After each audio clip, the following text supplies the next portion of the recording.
Back in 1956, I wrote and recorded something we called The Strangest Secret. Without advertising or fanfare of any kind, it outsold all other non-musical, non-entertainment type recordings. It's been heard by millions and millions of people throughout the free world, and in the process, created a brand new industry. Learning through listening. On one of these solid-state cassette tape players. This player has revolutionized the learning process. Now people listen in their automobiles while driving to and from work and on sales calls, time that was formerly wasted, on their commuter train with the little earpiece, in the bathroom while shaving in the morning, at the dinner table with the children gathered around the table and the whole family together for a change. This has made a tremendous difference in the business of learning. But getting back to The Strangest Secret, what makes a bestseller? What was there about that recording that caused millions of people to want to hear it over and over again and let their children hear it and play it for their employees and their sales forces? Well, I'm making a talk here today in which I'll cover the highlights and philosophy of The Strangest Secret, and I'd like to invite you to join us, and I hope you find it of some value.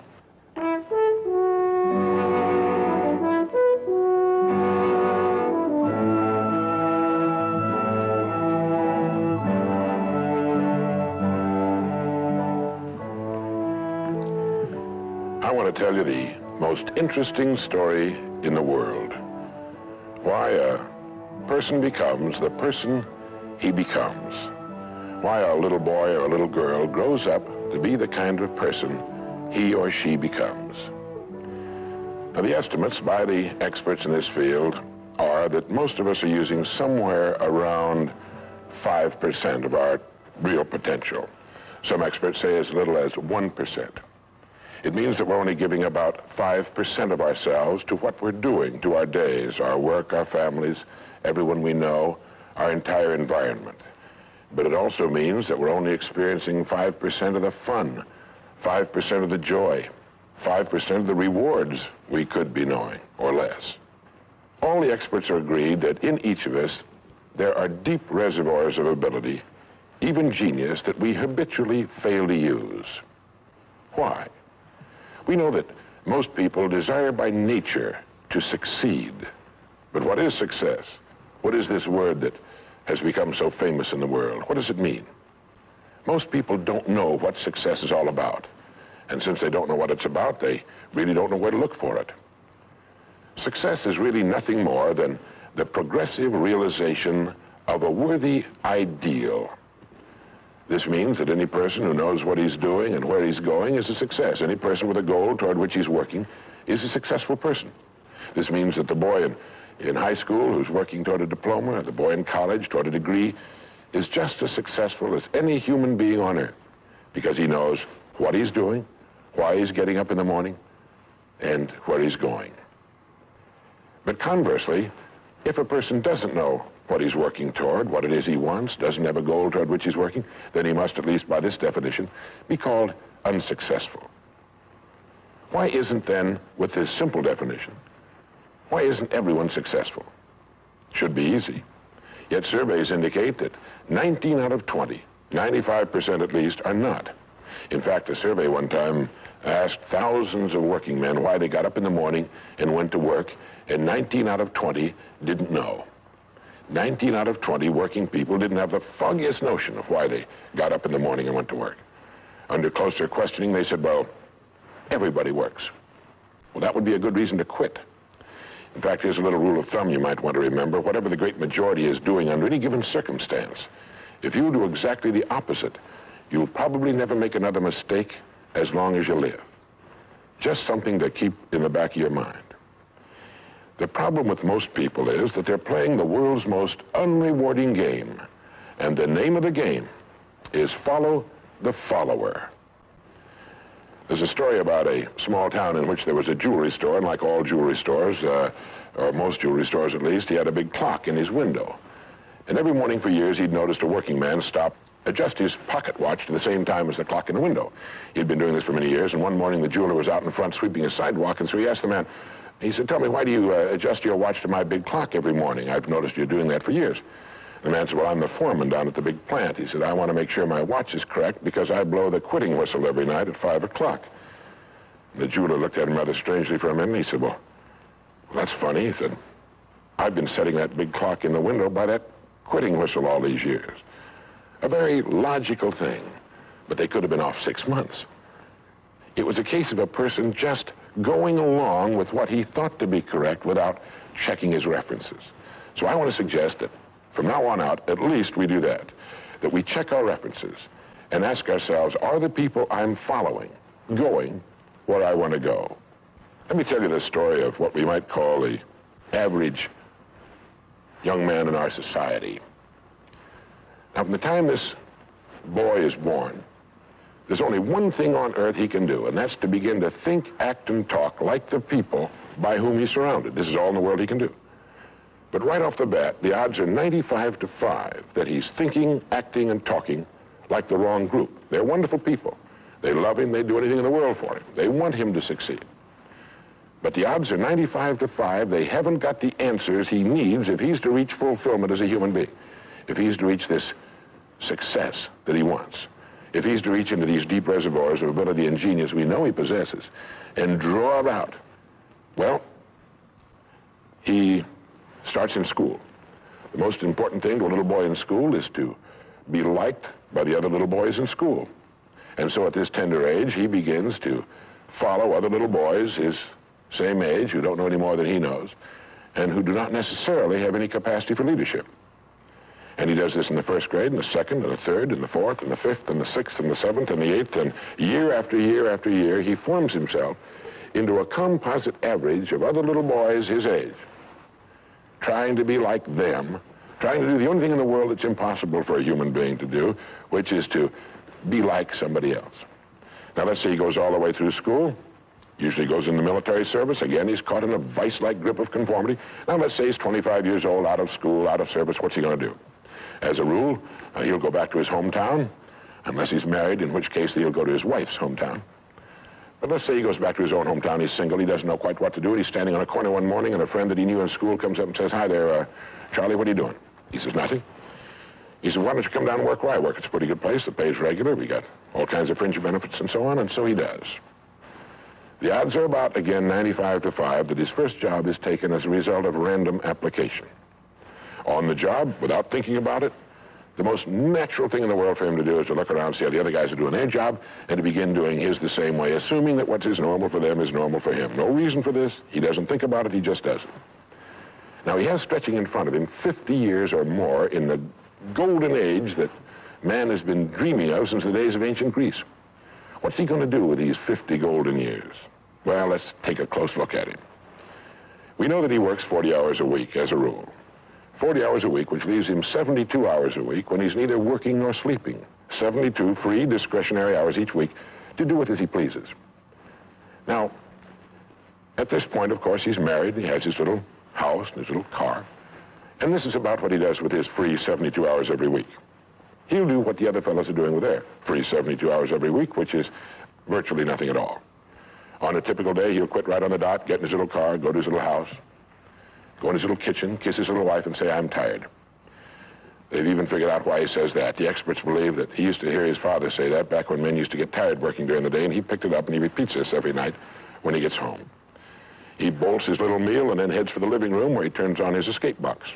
Click. Takes 15 or 20 seconds for the screen to light up, a period of time he finds interminable, but he gets through it somehow. Maybe kicks the dog or thumbs through a magazine or something. But then the screen lights up and he does too a little bit, and there in front of him he sees people in all kinds of funny old-time costumes, all killing each other at a great rate. One expert has agreed that the average family can see more death and bloodshed and carnage on his television set in a week than Crassus saw when he crucified 6,000 prisoners on the southern road to Rome. But you know how those experts are. He could certainly be off one or two. But he sits there for about 5.5 or 6 hours. 25% of all free time now is spent in front of the tube, according to the latest statistics. Now, there's nothing wrong with this particularly, except that he's watching other people who are earning excellent incomes in the pursuit of their careers, while he doesn't make a nickel, and gets the only two things you can get from watching TV on that kind of a schedule. He gets red eyes and a hollow head. Now, this is not meant to be an indictment of television. I've got a couple of television sets at home, too. I have a couple of cars at home, too, but I don't go home at night and drive around the block for 6 hours.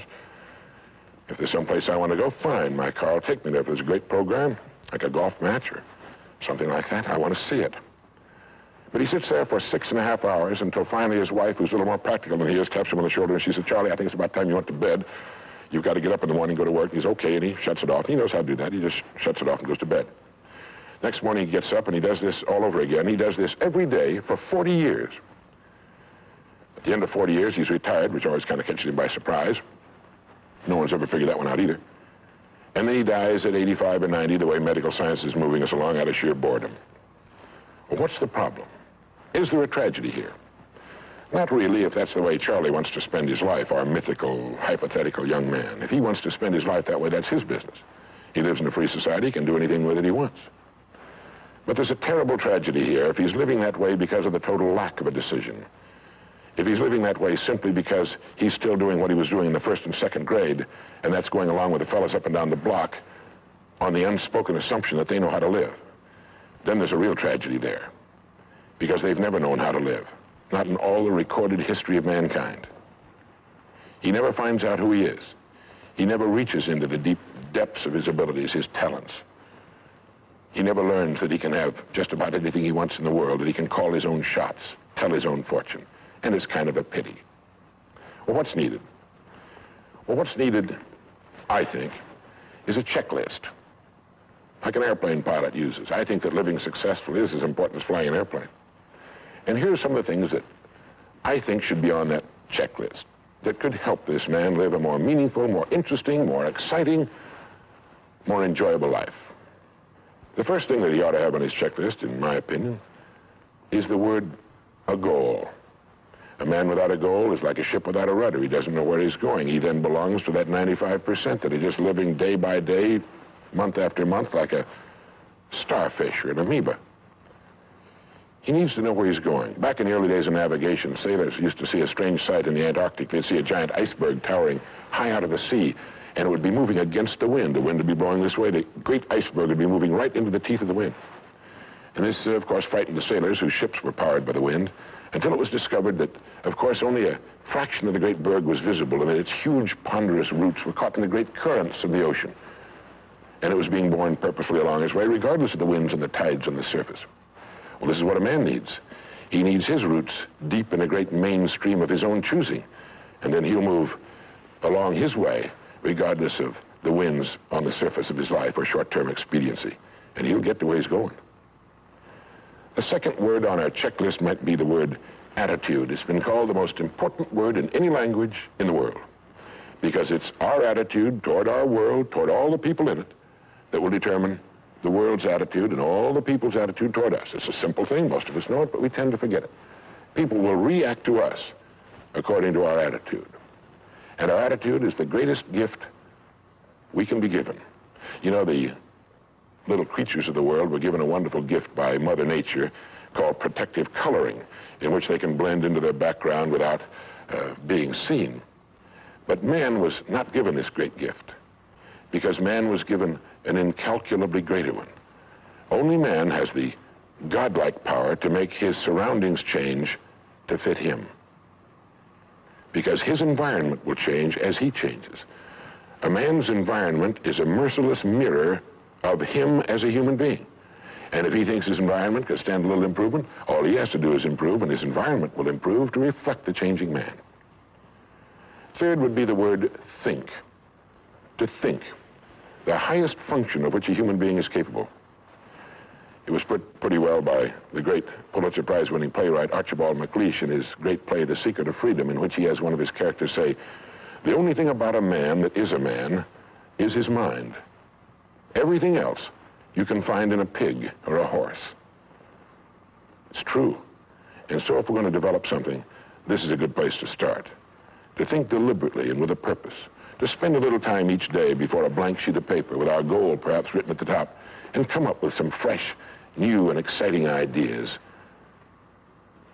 The next point on our checklist you might call the law of laws. That's what Emerson called it, this great old law of cause and effect. That our rewards in life will always be in exact proportion to our contribution to our service. We all know this, really. We tell our children in Sunday school that as ye sow, so shall ye reap, but we forget that that's true. If a man is unhappy with his rewards, all in the world he's got to do is find ways of increasing his contribution, his service. It's like the story of the preacher who was driving down a country road, and all of a sudden he came to the most magnificent farm he'd ever seen in his life. It was beautiful. And so he saw the farmer approaching the road on his tractor, and so he hailed him, and he said, "My good man," he said, "God has certainly blessed you with a magnificent farm." And the farmer thought for a moment, and he said, "Yes, you're right, he certainly has. But you should have seen this place when he had it all to himself." And the preacher had his sermon for the next Sunday. He realized that all the farmers up and down that road had been given the same land, but one man had made something great out of it. Well, all of us are given the same land. We're given a human life, and each of us can make something great out of it too if we want to. The next point might be simply the word truth. Since everything we do has an equal and opposite reaction, unless what we're doing is based on truth, we're building on sand, and it can't stand. The next point would be R&D, research and development. None of us would want to work for a company or invest our money in a company that didn't have a very viable research and development department. That is, pumping a good percentage of its profits back into research and development because its future depends on it. But so does a man's. And you might ask yourself, how much of your own take-home pay have you spent during the past year for materials calculated to make you smarter this year than you were a year before? Calculated to make you a little better, a little bigger as a human being, to perhaps love a little more and hate a little less and do a little better job than you did a year ago. How much money are you pumping back into yourself and your future? It's worth thinking about. And finally, the strangest secret. At the beginning, I said, what makes a child grow up into the human being he becomes? Well, this is the reason for that. Of course, he's the confluence of a genetic pool that goes back for thousands and thousands of years. His environment has an influence on him, of course. But what makes him become the person he becomes is that he becomes what he thinks about most of the time. It's as simple as that. We become what we think about most of the time. And that's the strangest secret. This is why thinking is so vital. This is why a goal is so important. Because we will become that. This is why people who set goals achieve them. The trouble with men is not in achieving their goals. They do that. It's in establishing them. Well, that's about it. I think it's good to remember that if we just go along with the crowd, we won't wind up with much more than the wish that we could do it all over again, and as far as we know, you can't. If we want to amount to anything as individuals, we need individual goals, individual thinking, individual actions. And we must never conform to the big group. We must love them, we must help them, we must serve them, because our whole success will depend on our ability to do these things. But never lose our own individuality and our identity by permitting ourselves to become submerged in what has historically proved itself to be little more than a suffocating sea of indirection and purposelessness. If we want to emulate someone, fine, but let's be choosy in whose steps we follow. It's the only life we've got. And remember to think. Imagination is everything, and we can become what we can imagine. If you find yourself getting depressed and down at the mouth, as we all get once in a while, you might want to remember this quotation by Dean Briggs. He said, "Do your work. Not just your work and no more, but a little more for the lavishing's sake. That little more which is worth all the rest. And if you suffer as you must, and if you doubt as you must, do your work. Put your heart into it, and the sky will clear. And then out of your very doubt and suffering will be born the supreme joy of life." Believe it or not, in an age when we've come to nearly deify leisure time, we've almost lost sight of the fact that virtually all our satisfactions and rewards will come not from our leisure, but from our work. And don't forget the strangest secret. We become what we think about. In the year 1843, a man was born who, during his lifetime, was to have a profound effect on millions of people. His name was Russell Herman Conwell. He became a lawyer, then a newspaper editor, and finally a clergyman. Well, one day a group of boys came to Dr. Conwell at his church and asked him if he would be willing to instruct them in college courses. They wanted a college education, but lacked the money to pay for it. He told them that he'd do all he could, and as the boys left, a thought, an idea began to form in Dr. Conwell's mind. He asked himself, why couldn't there be a fine college for poor but deserving young men? Well, here was a great idea, and he went to work on it at once.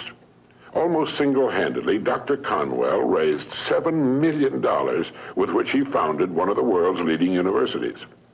And he raised the money by giving more than 6,000 lectures all over the country, and in each one of them, he told the story called Acres of Diamonds.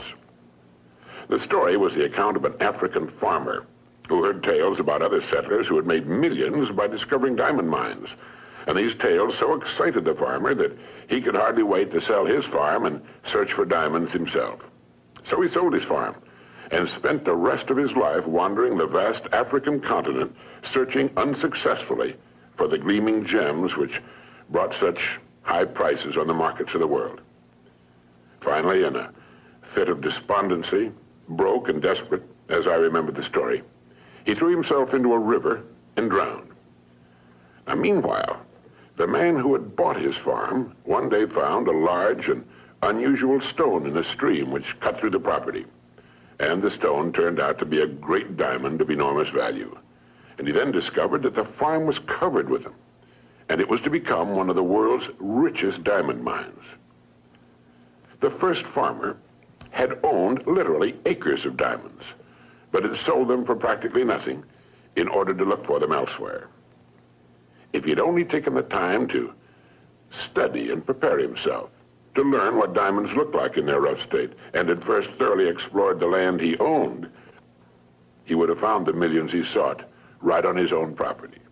The thing about this story that so profoundly affected Dr. Conwell and subsequently millions of others was the idea that each of us is, at this moment, standing in the middle of his own acres of diamonds. If we will only have the wisdom and patience to intelligently and effectively explore the work in which we're now engaged, we'll usually find that it contains the riches we seek, whether they be financial or intangible or both. There's nothing more pitiful to my mind than the person who wastes his life running from one thing to another, forever looking for the pot of gold at the end of the rainbow, and never staying with one thing long enough to find it. No matter what your goal may be, perhaps the road to it can be found in the very thing in which you're now engaged. You see, the average man believes some businesses are better than others, instead of realizing the truth that there are no bad businesses. There are just those people who don't know enough to see the opportunities in the work they're in. No matter what our work happens to be, it's our business. We're the manager. If there seems to be no future or opportunity in it, it isn't always because it's not there, but perhaps only because we can't see it. A farmer once poked a tiny pumpkin into an empty jug. The pumpkin grew until it completely filled the jug and could grow no more. When the farmer broke the glass, he had a pumpkin exactly the size and shape of the jug. If we're not careful, each of us can do a similar thing. We can mistakenly poke ourselves into jugs that limit our growth. But it is we who do the poking, not the job, not the company, nor the territory, nor the economy, nor the times. We do it. People who become outstanding at their work are those who see their work as an opportunity for growth and development, and who prepare themselves for the opportunities which surround them every day. Preparation is the key. This means becoming so good, so competent at what we're now doing, we will actually force the opportunities we seek to come our way. It takes imagination, creative imagination, to know that diamonds don't look like diamonds in their rough state, nor does a pile of iron ore look like iron or steel. Great opportunities lurk constantly in every aspect of the work in which we now find ourselves. In order to begin prospecting your acres of diamonds, start to develop a faculty called intelligent objectivity, the ability to stand off and look at your job as a stranger might, a stranger who considers your pasture greener than his own. To do this, start at the beginning. Within the framework of what industry or profession does your job fall? Do you know all you can know about your industry? How did it begin? Why did it begin? Who started it and when? What's your industry's annual dollar volume? How fast has it grown during the past 20 years? What's its projected growth during the next 10 years? In short, Start now to become a student of your industry. You'll be amazed at the results. In 5 years or less, you can become a national expert in your field. And it's the experts who write their own tickets in life. Surveys indicate that the great majority of people seem to look at their jobs as being as far as they can go, as the end of the line. They need to realize how really desperately an expanding and dynamic industry needs and seeks the uncommon person who is prepared to share in its growth, how richly it will reward this person of vision and action. On the other hand, those who are not preparing and growing are not just standing still. In relation to their industry, they're going backwards. So ask yourself, do I know as much about my job and my industry as a good doctor or lawyer knows about his job, his profession? You should, you know. This is the attitude of the person who wants to become a professional at what he does for a living. It's far more fun, many times more rewarding and interesting, and the real pro can ride out occasional storms in the economic seas in a safe boat built of research and preparation. In order to become a professional in a world of amateurs, we need to study 3 important subjects. 1, our company and the industry in which it operates. 2, our job and perhaps the next step upward in our career. And 3, we need to study people, since successfully serving and getting along with people will determine our success or failure. These are 3 subjects on which you can gradually build a fine home library. Your bookstore clerk will help you find the right books if you will tell him what you want to know. Frequently, all you need in order to make an enormous improvement is simply a reminder of things you've known but have forgotten. Perhaps this study and research in your job, your industry, and ways of increasing your service to others sounds like a big job. Well, it is. But it's fascinating, and in the long run, it pays tremendous dividends, builds complete security, and it can be accomplished in an hour a day devoted to reading and making permanent notes. Think of ways and means by which you can increase your contribution to your company, your industry, and those whom you serve. You'll begin to notice a wonderful change in your world, for as ye sow, so shall ye reap. This applies just as much to the family as it does to the breadwinner. The minute you adopt this attitude, you've joined the top 5% of the people of the world. You've virtually removed all competition. You're creating rather than competing. You're affecting life rather than just being affected by it. You're becoming a creator and a giver to life instead of just a receiver. By taking this attitude toward your work, your company, and industry, you're automatically taking care of 2 vital parts of successful living. First, you'll find yourself becoming more interested and enthusiastic about your work and its future, and both interest and enthusiasm are contagious. And second, you're building financial security which will last a lifetime. So keep this thought in mind as often as you can on and off the job.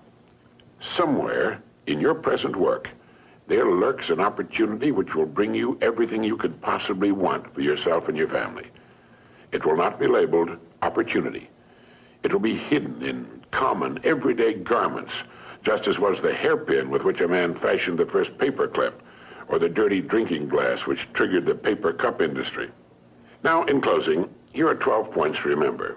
1, if we'll develop the wisdom and patience to intelligently and effectively explore the work in which we're now engaged, we will very likely find it contains the riches, tangible and intangible, we seek. 2, before we go running off into what we think are greener pastures, let's realize our own pasture is probably unlimited. 3, there are no bad jobs.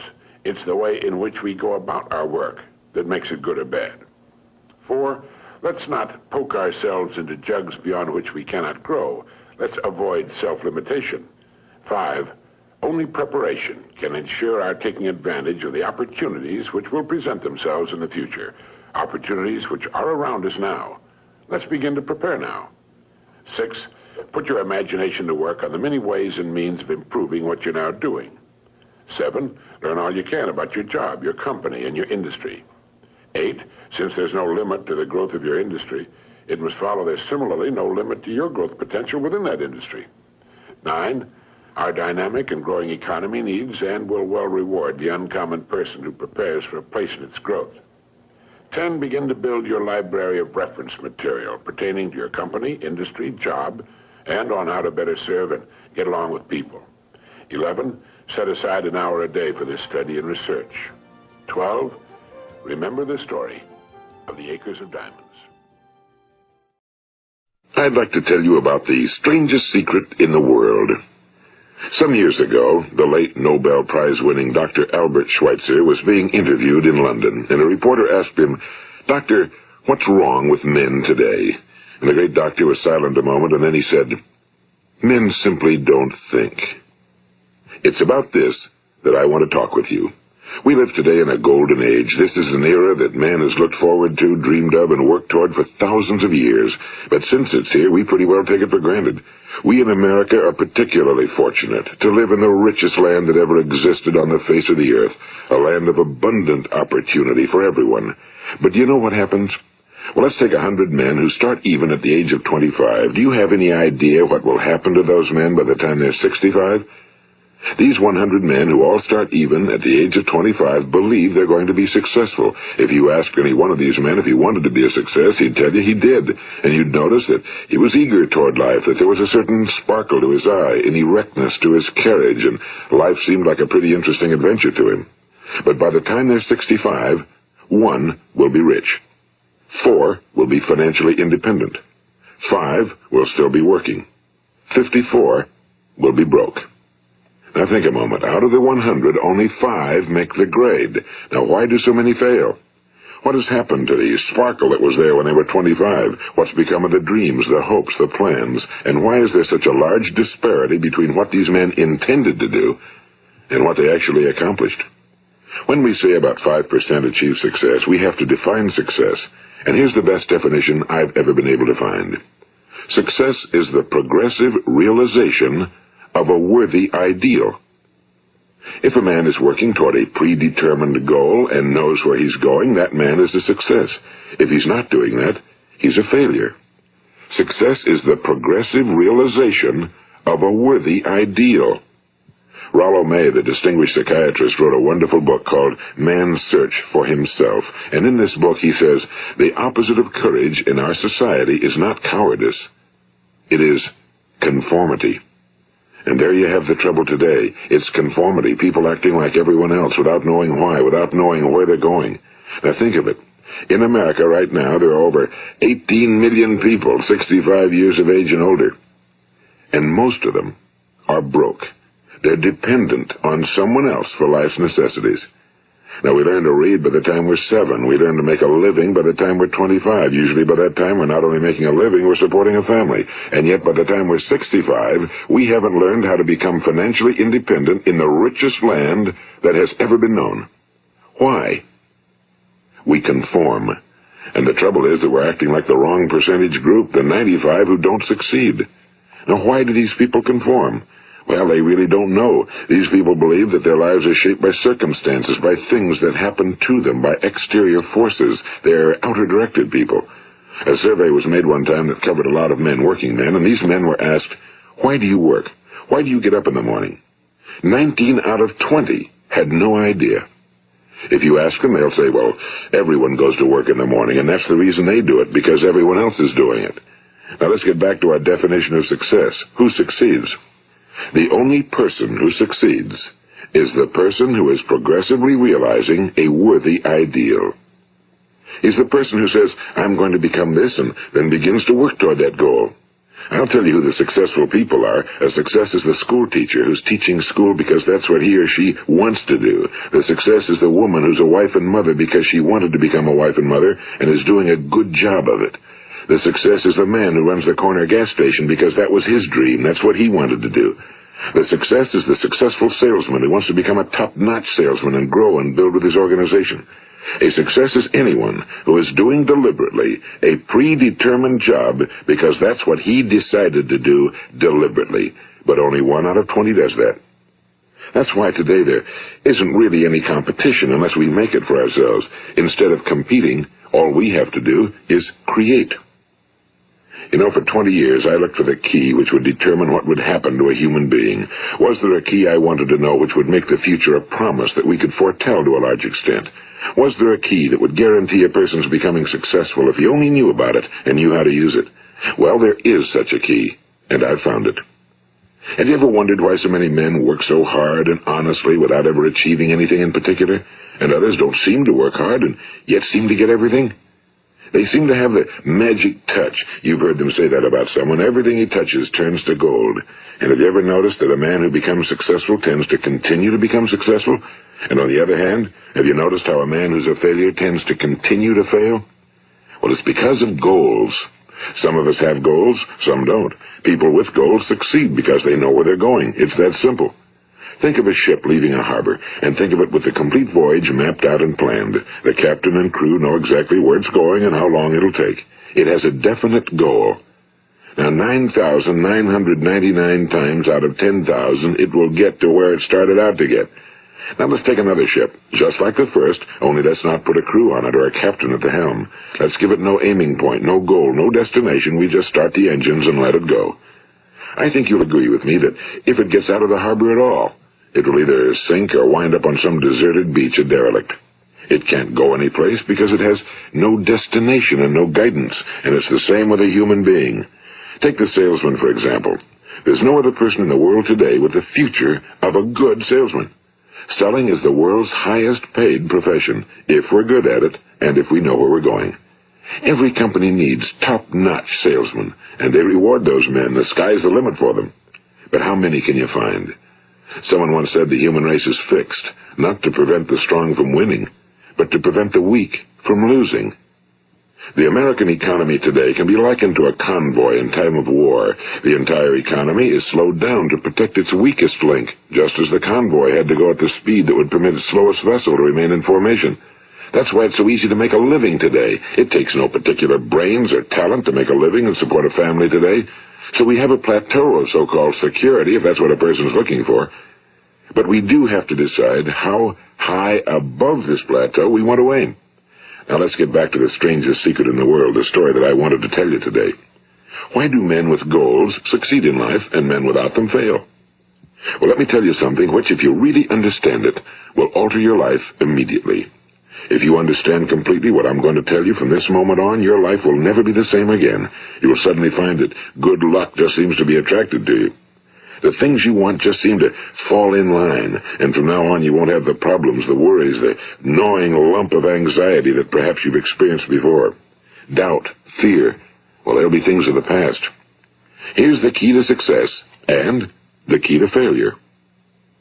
We become what we think about. Now let me say that again. We become what we think about.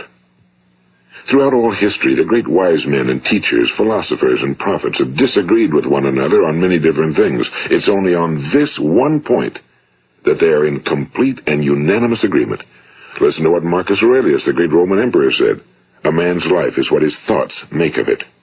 Disraeli said this. Everything comes if a man will only wait. I've brought myself by long meditation to the conviction that a human being with a settled purpose must accomplish it, and that nothing can resist a will that will stake even existence for its fulfillment. Ralph Waldo Emerson said this, a man is what he thinks about all day long. William James said, the greatest discovery of my generation is that human beings can alter their lives by altering their attitudes of mind. And he also said, we need only in cold blood act as if the thing in question were real, and it will become infallibly real by growing into such a connection with our life that it will become real. It will become so knit with habit and emotion that our interest in it will be those which characterize belief. And he also said, if you only care enough for a result, you will almost certainly attain it. If you wish to be rich, you will be rich. If you wish to be learned, you will be learned. If you wish to be good, you will be good. Only you must then really wish these things and wish them exclusively, and not wish at the same time 100 other incompatible things just as strongly. In the Bible you read in Mark 9:23, if thou canst believe, all things are possible to him that believeth. My old friend Dr. Norman Vincent Peale put it this way, this is one of the greatest laws in the universe. Fervently do I wish I had discovered it as a very young man. It dawned upon me much later in life, and I found it to be one of the greatest, if not my greatest discovery outside of my relationship to God. The great law, briefly and simply stated, is that if you think in negative terms, you will get negative results. If you think in positive terms, you will achieve positive results. That is the simple fact, he went on to say, which is at the basis of an astonishing law of prosperity and success. In 3 words, believe and succeed. William Shakespeare put it this way: our doubts are traitors and make us lose the good we oft might win by fearing to attempt. George Bernard Shaw said, people are always blaming their circumstances for what they are. I don't believe in circumstances. The people who get on in this world are the people who get up and look for the circumstances they want, and if they can't find them, make them. Well, it's pretty apparent, isn't it? And every person who discovered this for a while believed that he was the first one to work it out. We become what we think about. Now, it stands to reason that a person who's thinking about a concrete and worthwhile goal is going to reach it, because that's what he's thinking about, and we become what we think about. Conversely, the man who has no goal, who doesn't know where he's going, and whose thoughts must therefore be thoughts of confusion and anxiety and fear and worry, becomes what he thinks about.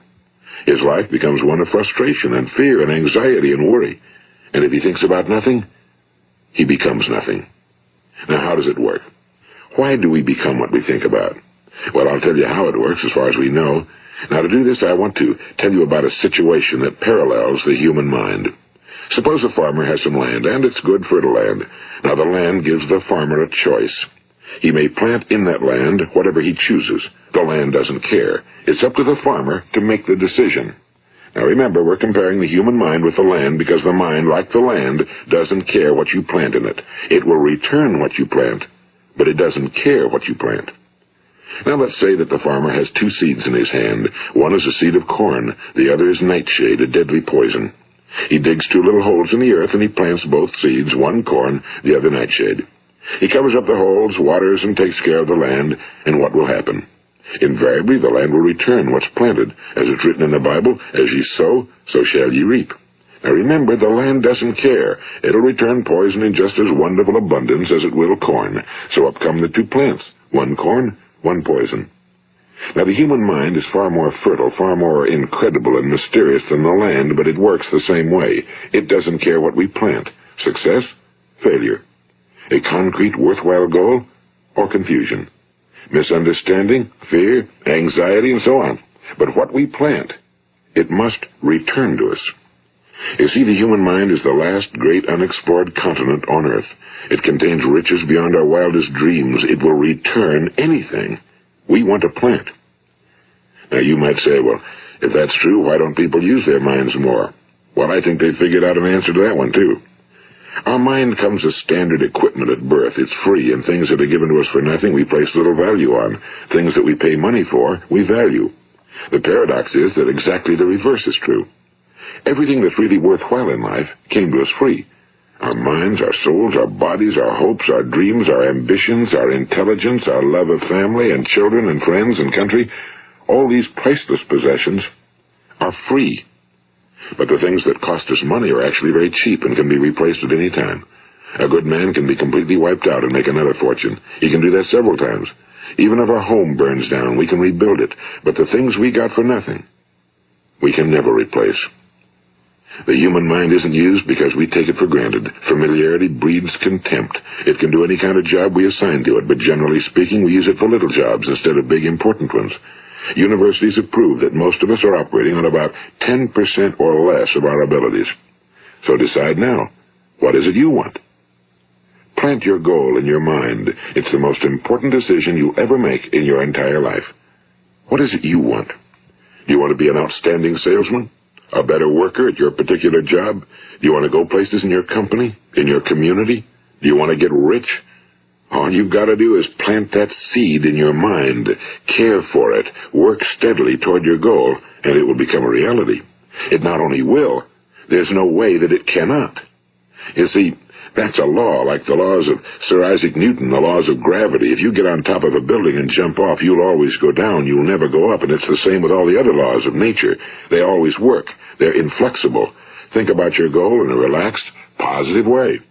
Picture yourself in your mind's eye as having already achieved this goal. See yourself doing the things you will be doing when you've reached your goal.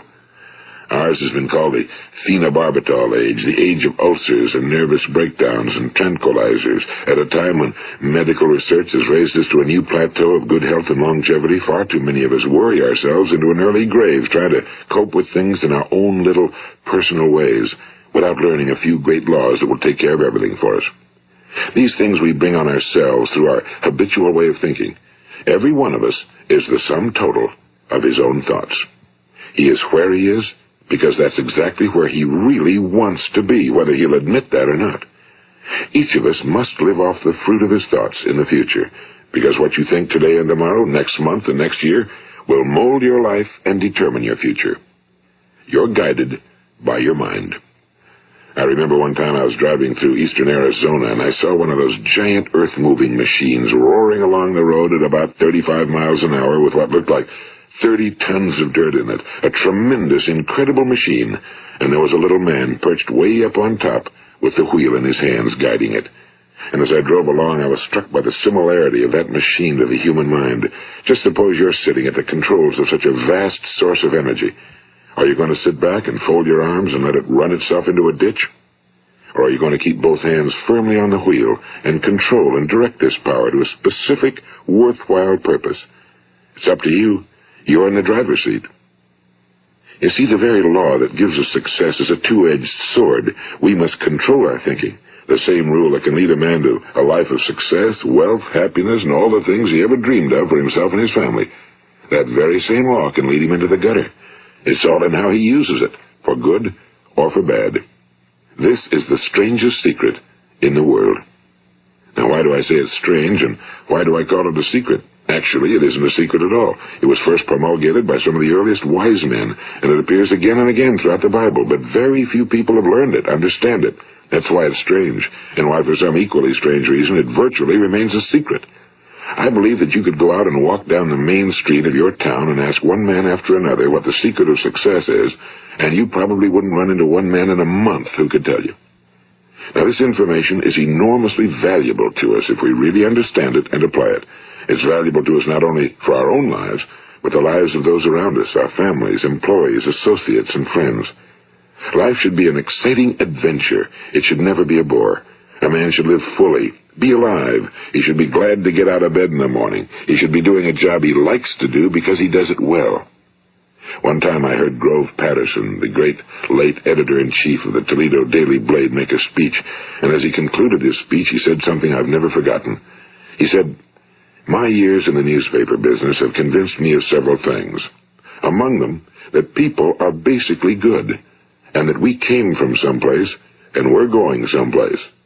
So we should make our time here an exciting adventure. The architect of the universe didn't build a stairway leading nowhere." And the greatest teacher of all, the carpenter from the plains of Galilee, gave us the secret time and time again. As ye believe, so shall it be done unto you. I've explained the strangest secret in the world and how it works. Now, on this side, I want to explain how you can prove to yourself the enormous returns possible in your own life by putting this secret to a practical test. I want you to make a test that will last 30 days. It isn't going to be easy, but if you'll give it a good try, it will completely change your life for the better. Now, back in the 17th century, Sir Isaac Newton, the English mathematician and natural philosopher, gave us some natural laws of physics which apply as much to human beings as they do to the movement of bodies in the universe. And one of these laws is that for every action, there is an equal and opposite reaction. Simply stated, as it applies to you and me, it means we can achieve nothing without paying the price. The results of your 30-day experiment will be in direct proportion to the effort you put forth. To be a doctor, you must pay the price of long years of difficult study. To be successful in selling, and remember that each of us succeeds to the extent of his ability to sell. Selling our families on our ideas, selling education in schools, selling our children on the advantages of living the good and honest life, selling our associates and employees on the importance of being exceptional people. To, of course, the profession of selling itself. But to be successful in selling our way to the good life, we must be willing to pay the price. Now, what is that price? Well, it's many things. First, it's understanding emotionally, as well as intellectually, that we literally become what we think about, that we must control our thoughts if we're to control our lives. It's understanding fully that as ye sow, so shall ye reap. Second, it's cutting away all fetters from the mind and permitting it to soar as it was divinely designed to do. It's the realization that your limitations are self-imposed and that the opportunities for you today are enormous beyond belief. It's rising above narrow-minded pettiness and prejudice. And third, it's using all your courage to force yourself to think positively on your own problem, to set a definite and clearly defined goal for yourself, to let your marvelous mind think about your goal from all possible angles, to let your imagination speculate freely upon many different possible solutions, to refuse to believe that there are any circumstances sufficiently strong to defeat you in the accomplishment of your purpose, to act promptly and decisively when your course is clear, and to keep constantly aware of the fact that you are, at this moment, standing in the middle of your own acres of diamonds, as Russell Conwell used to point out.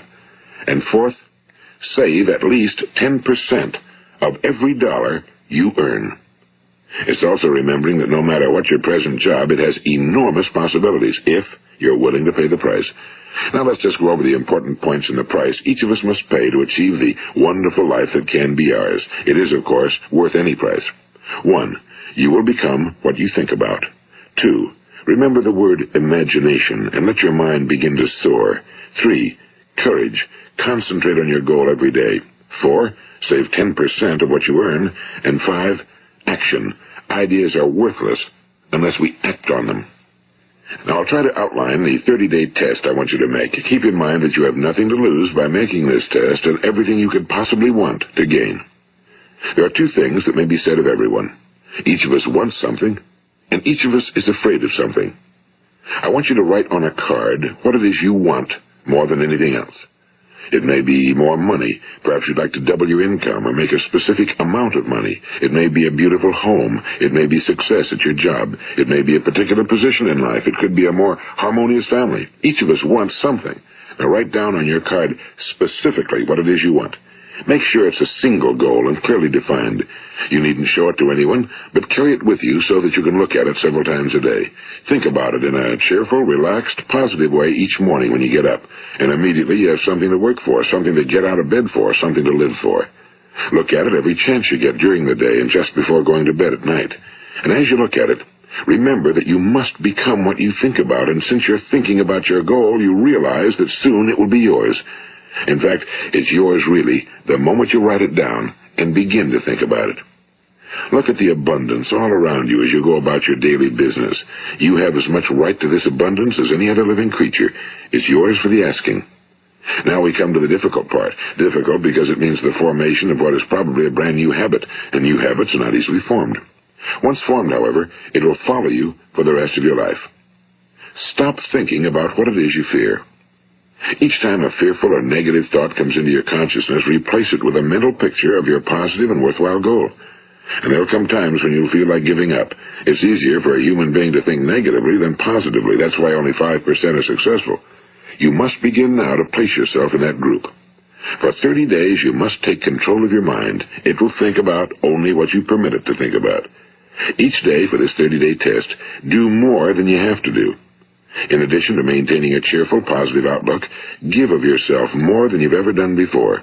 Do this knowing that your returns in life must be in direct proportion to what you give. The moment you decide on a goal to work toward, you're immediately a successful person. You are then in that rare and successful category of people who know where they're going. Out of every 100 people, you belong to the top 5. Don't concern yourself too much with how you're going to achieve your goal. Leave that completely to a power greater than yourself. All you have to do is know where you're going. The answers will come to you of their own accord and at the right time. Remember these words from the Sermon on the Mount, and remember them well. Keep them constantly before you this month of your test. Ask, and it shall be given you. Seek, and ye shall find. Knock, and it shall be opened unto you. For every one that asketh receiveth, and he that seeketh findeth, and to him that knocketh it shall be opened. It's as marvelous and as simple as that. In fact, it's so simple that in our seemingly complicated world, it's difficult for an adult to understand that all he needs is a purpose and faith. For 30 days, Do your very best. If you're a salesman, go at it as you've never done before, not in a hectic fashion, but with the calm, cheerful assurance that time well spent will give you the abundance in return you deserve and want. If you're a homemaker, devote your 30-day test to completely giving of yourself without thinking about receiving anything in return, and you'll be amazed at the difference it makes in your life. No matter what your job, do it as you've never done it before for 30 days. And if you've kept your goal before you every day, you'll wonder and marvel at this new life you've found. Dorothea Brand, the outstanding editor and writer, discovered it for herself and tells about it in her fine book, Wake Up and Live. Her entire philosophy is reduced to the words, act as though it were impossible to fail. She made her own test with sincerity and faith, and her entire life was changed to one of overwhelming success. Now, you make your test for 30 full days. Don't start your test until you've made up your mind to stick with it. You see, by being persistent, you're demonstrating faith. Persistence is simply another word for faith. If you didn't have faith, you'd never persist. If you should fail during your first 30 days, by that I mean suddenly find yourself overwhelmed by negative thoughts, you've got to start over again from that point and go 30 more days. Gradually, your new habit will form until you find yourself one of that wonderful minority to whom virtually nothing is impossible. And don't forget the card. It's vitally important as you begin this new way of living. On one side of the card, write your goal, whatever it may be. On the other side, write the words we've quoted from the Sermon on the Mount. Ask, and it shall be given you.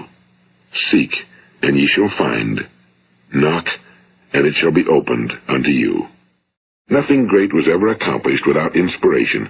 See that during these crucial first 30 days, your own inspiration is kept at a peak. And above all, don't worry. Worry brings fear, and fear is crippling. The only thing that can cause you to worry during your test is trying to do it all yourself. Know that all you have to do is hold your goal before you. Everything else will take care of itself. Remember also to keep calm and cheerful. Don't let petty things annoy you and get you off course. Now, since making this test is difficult, some will say, why should I bother? Well, look at the alternative. No one wants to be a failure. No one really wants to be a mediocre individual. No one wants a life constantly filled with worry and fear and frustration. Therefore, remember that you must reap that which you sow. If you sow negative thoughts, your life will be filled with negative things. If you sow positive thoughts, your life will be cheerful, successful, and positive. Now, gradually, you will have a tendency to forget what you've heard on this recording. Play it often. Keep reminding yourself of what you must do to form this new habit.